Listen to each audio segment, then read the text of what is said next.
Hello students, कैसे हैं आप सब। आज हम करने वाले हैं ड्रिफ्ट वेलोसिटी। तो पिछली वीडियो में हमने देखा था कि जो इलेक्ट्रॉन्स हैं, ठीक है, कंडक्टर्स में, वो सारे के सारे शिफ्ट करते हैं।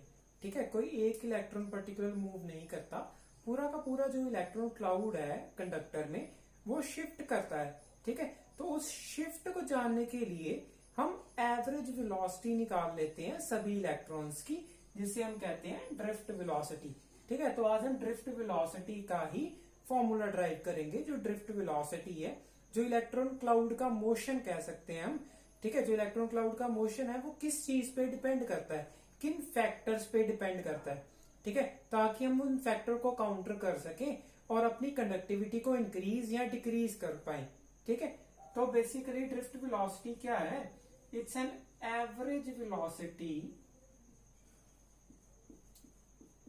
ठीक है, average velocity of all the electrons in the conductor. ठीक है, तो आप बोलोगे कि एक इलेक्ट्रॉन की वेलोसिटी क्यों नहीं निकाल सकते। देखिए, अगर मेरे पास एक कंडक्टर है, ठीक है, तो इलेक्ट्रॉन की वेलोसिटी बहुत ज्यादा होती है, पहली बात। दूसरी बात, इलेक्ट्रॉन की वेलोसिटी बहुत जल्दी जल्दी वेरी करती है। मैंने बोला था कि स्ट्रक्चर होता है, स्ट्रक्चर के कारण रेजिस्टेंस होती है, और रेजिस्टेंस का मेन कॉज क्या है? That is the collision which occur due two electron and positive ion, और इलेक्ट्रॉन के बीच में या इलेक्ट्रॉन और पॉजिटिव आयन के बीच में जो कोलिजन होते हैं, ठीक है, उनके कारण जो है रेजिस्टेंस ऑफर होती है एक कंडक्टर में। ठीक है, तो इलेक्ट्रॉन जो है कंटिन्यूसली स्ट्राइक करता रहता है। ठीक है, जिसके कारण क्या होता है, जो इलेक्ट्रॉन की वेलोसिटी है वो कंटिन्यूसली चेंज होती रहती है। ठीक है, यहाँ पे u1 थी, यहाँ पे u2, u3, u4, कंटिन्यूसली उसकी डायरेक्शन भी चेंज हो रही है और उसकी वेलोसिटी भी चेंज हो रही है। ठीक है, जिसके कारण हम एक इलेक्ट्रॉन की वेलोसिटी नहीं निकालते, बहुत ज्यादा रैंडम हो जाती है। ठीक है, आप अगर मैं एग्जांपल दूं तो आपने काफी सारी कीड़ियां देखी होंगी ना। अगर आपने कीड़ियां देखी हैं ग्रुप में, ठीक है, तो अगर आप एक कीड़ी को देखते हो, एक आंट को देखते हो जो मूव कर रही है, तो उसका मोशन जो है बहुत रैंडम होता है। वो दूसरी आंट से टकराती है और अपनी पाथ चेंज कर लेती है, वेलोसिटी चेंज कर लेती है। ठीक है, और ऐसे ही चलता जाता है, आपको लगता है वो एक ही जगह में घूमी जा रही है।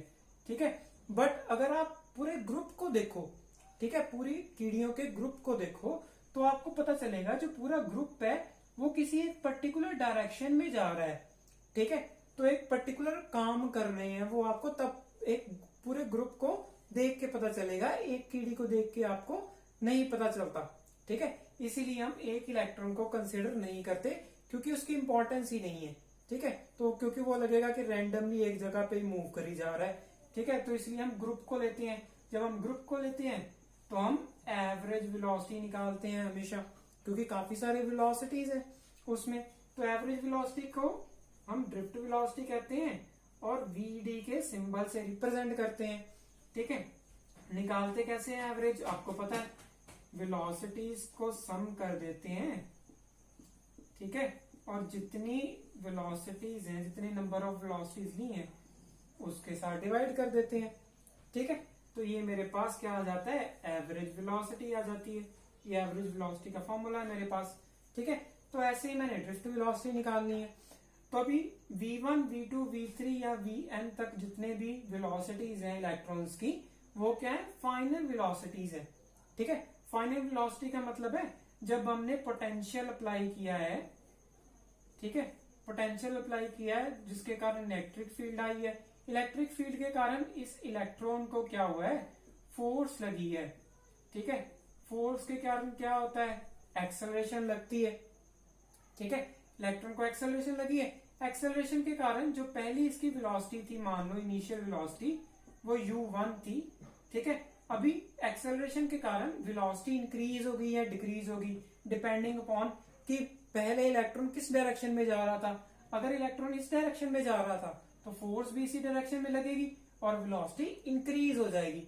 अगर इलेक्ट्रॉन इस डायरेक्शन में जा रहा है तो फोर्स इस डायरेक्शन में लगेगी और जो हमारी वेलोसिटी है वो डिक्रीज करेगी। ठीक है, रिटार्ड करेगी। तो अगर इलेक्ट्रॉन इस डायरेक्शन में जा रहा है तो बीच में इंटरमीडिएट वेलोसिटी होगी। ठीक है, वो हम निकाल लेंगे। ठीक है, तो इंक्रीज या डिक्रीज करेगी। तो हम यूज करते हैं फॉर्मूला इक्वेशन ऑफ मोशन में। ठीक है, that is v is equals to u plus at।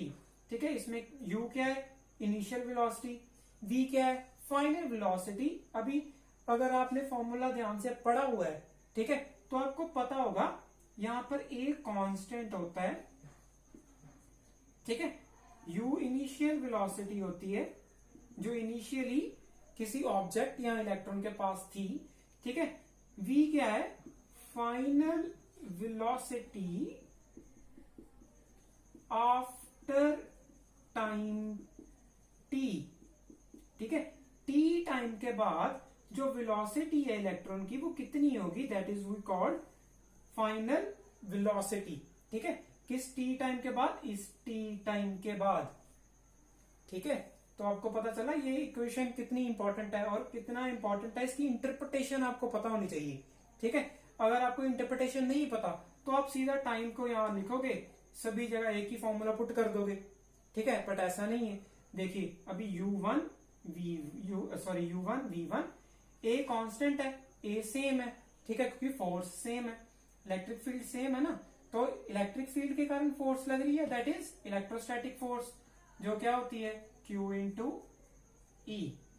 ठीक है, जो सेम है, ठीक है, क्योंकि इलेक्ट्रॉन पे चार्ज सेम है। ठीक है, तो एक्सेलरेशन जो है वो कांस्टेंट है। अभी टाइम क्या है, ठीक है, टाइम हमने बोला कि जहां पे जो फाइनल वेलोसिटी अटेन हो जाती है t टाइम के बाद, बट यहाँ पे तो लगातार कोलिजन्स हो रही हैं।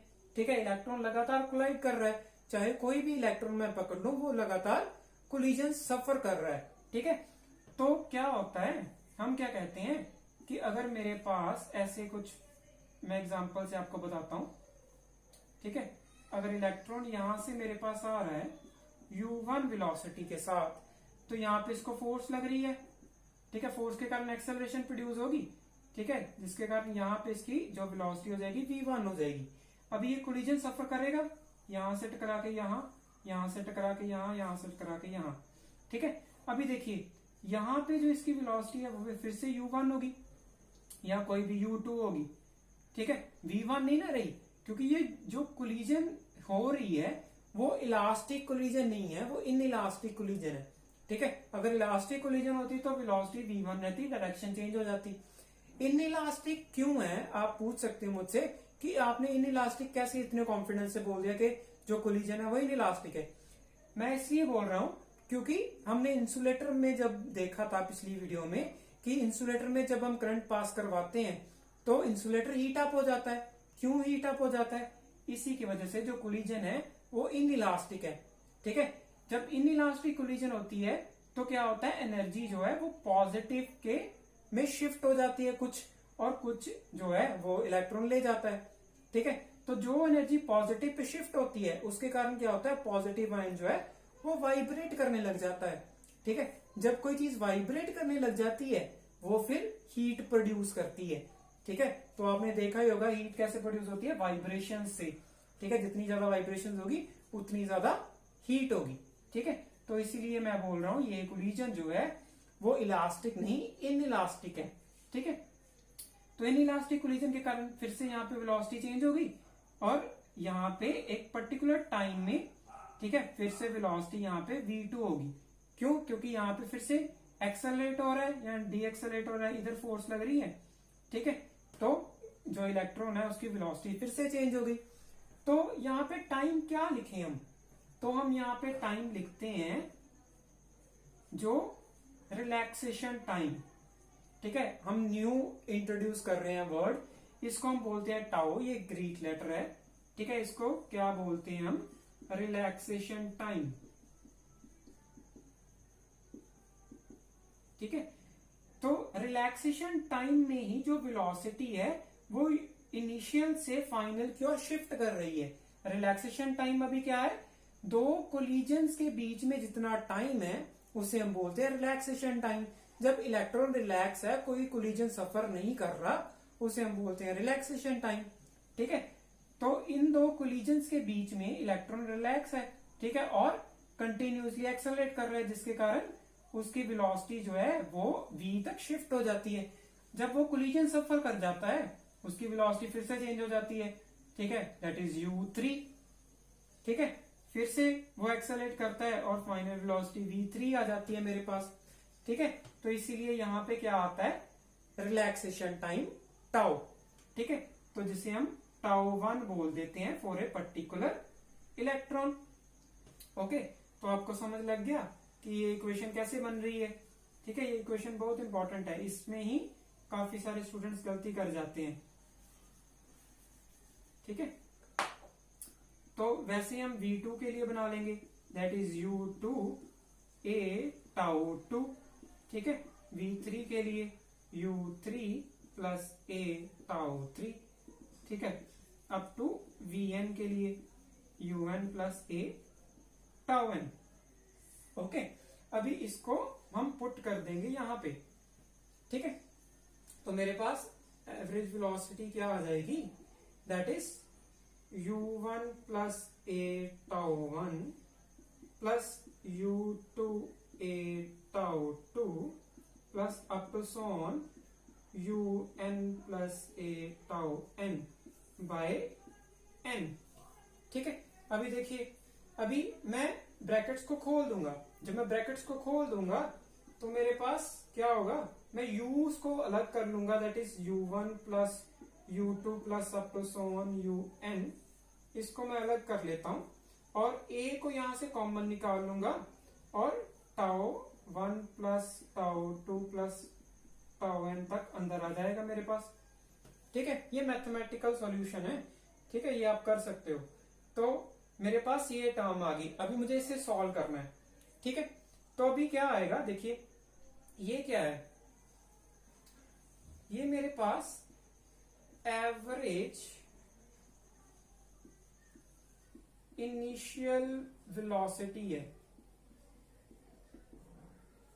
ठीक है, क्योंकि ये u क्या है, u1 u2 u3 un up to un मेरे पास इनिशियल वेलोसिटीज है ना। ठीक है, तो उसको प्लस करके नीचे n लिख दिया, तो मतलब एवरेज का फॉर्मूला बन गया। तो ये क्या है, एवरेज इनिशियल वेलोसिटी है। तो अभी मुझे पता करना पड़ेगा कि एवरेज इनिशियल वेलोसिटी कितनी होती है। Average means average initial velocity means कि जब हमने पोटेंशियल नहीं लगाया है। ठीक है, इसके अक्रॉस कोई पोटेंशियल डिफरेंस नहीं है, पोटेंशियल सेम है दोनों में। ठीक है, दोनों पॉइंट्स पे। अभी क्या है, अंदर क्या होता है, आपको पता है कि यहाँ पे इलेक्ट्रॉन्स जो है रैंडमली मूव करते हैं, बट वो कुछ कंजर्वेशन लॉस फॉलो करते हैं, जैसे हमने पिछली वीडियोस में पढ़ा था। एक इलेक्ट्रॉन इधर जा रहा है तो एक इलेक्ट्रॉन इधर जाएगा। ठीक है, जिसके कारण जो नेट करंट आता है वो 0 आता है। ठीक है, अगर नेट करंट 0 आ रहा है, ठीक है, इट मींस इसकी जो एवरेज वेलोसिटी है वो क्या होगी, 0 होगी। ठीक है, क्योंकि एवरेज वेलोसिटी कब आती है, जब किसी एक डायरेक्शन में यूनि डायरेक्शन में फ्लो होगा। ठीक है, अगर यूनि डायरेक्शन में फ्लो ही नहीं है, फ्लो एक दूसरे को कैंसिल कर रहा है। जैसे मैं आपको बोलूं, अगर एक इलेक्ट्रॉन इधर जा रहा है, दूसरा इलेक्ट्रॉन इधर जा रहा है, इसकी एवरेज निकालो, दोनों के पास v वेलोसिटी है। ठीक है, तो आप बोलोगे एवरेज वेलोसिटी जो है वो 0 है। ठीक है, तो वैसे ही यहाँ पे होता है, बट यहाँ पे ये नहीं होता, यहाँ पे होता है v1, यहाँ पे कोई भी दूसरी वेलोसिटी के साथ जा सकता है, बट इलेक्ट्रॉन बहुत सारे हैं। ठीक है, इलेक्ट्रॉन बहुत सारे हैं, जिसके कारण क्या होता है, जब हम उसका वेक्टर सम करते हैं, ठीक है, जब हम उसका वेक्टर सम करेंगे तो क्या होगा, मेरे पास जो एवरेज वेलोसिटी आएगी वो 0 आएगी। ठीक, वेलोसिटी जो है वो एक वेक्टर क्वांटिटी है, स्केलर क्वांटिटी नहीं है। ठीक है, आप यही गलती कर जाओगे, इसलिए मैंने स्टार्टिंग में नहीं लगाया था वेक्टर। ठीक है, ताकि आपको बता सकूं कि आप कौन कौन सी गलती पेपर में करोगे। ठीक है, ताकि आप पेपर में गलती सुधार सको अपनी। ठीक है, वहां जाके गलती ना करो। तो वेलोसिटी एक वेक्टर क्वांटिटी है। ठीक है, तो वेक्टर क्वांटिटीज का सम करेंगे तभी मेरे पास average velocity, initial average velocity 0 आएगी और फाइनल एवरेज वेलोसिटी एक डायरेक्शन में आएगी। ठीक है, अगर मैं वेक्टर नहीं लगाता तो मुझे सिर्फ मैग्नीट्यूड पता चलेगा ना, डायरेक्शन नहीं पता चलेगी। तो करंट का तो काम ही डायरेक्शन का है। ठीक है, तो इसलिए हमें वेक्टर डालना पड़ेगा ऊपर। ठीक है, तो यहाँ पे भी वेक्टर आएगा, एक्सेलरेशन भी एक वेक्टर क्वांटिटी है। ठीक है, तो सभी जगह हम वेक्टर लगाएंगे। ओके, तो यहाँ पे भी vector, vector vector vector vector, तो ये गलती मत कीजिएगा, आपका पूरा आर्टिकल गलत हो जाएगा। ठीक है, क्योंकि मैग्नीट्यूड्स का सम करके कभी जीरो नहीं आता। ठीक है, वेक्टर सम करके जीरो आता है। ओके, तो ये गलती आप पेपर में मत कीजिएगा। ठीक है, तो अभी इसका क्या आएगा, एवरेज वेलोसिटी 0।